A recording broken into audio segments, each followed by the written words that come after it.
નમસ્કાર, સમાચારો સાથે હું છું જયેશ।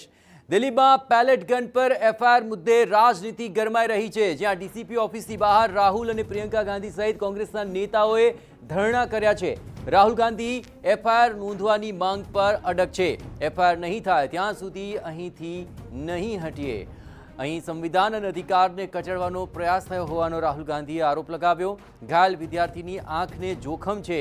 વિદ્યાર્થી પોતે ફરિયાદ નોંધાવવા માંગતો હોવાનો પણ તેમણે દાવો કર્યો છે।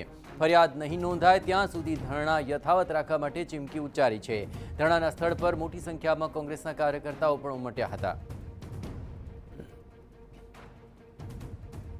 તો જુઓ, રાહુલ અને પ્રિયંકા ગાંધી ધરણા અંગે ત્યાં બેસી ચૂક્યા છે અને આ અંગે પોલીસનું પણ મહત્વપૂર્ણ નિવેદન આવી રહ્યું છે।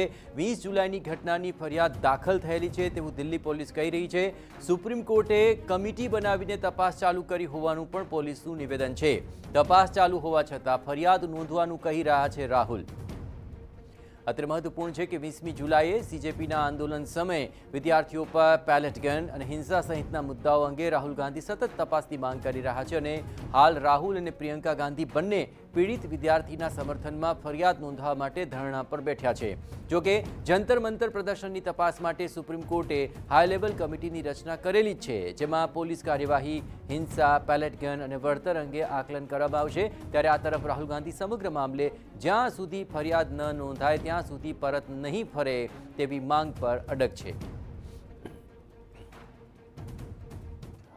सिर्फ एक मांग है हमारी, एफआईआर, डीडीआर और जो इन्वेस्टिगेटिव ऑफिसर है उसका आप नाम हमें बता दीजिए, हम चले जाएंगे।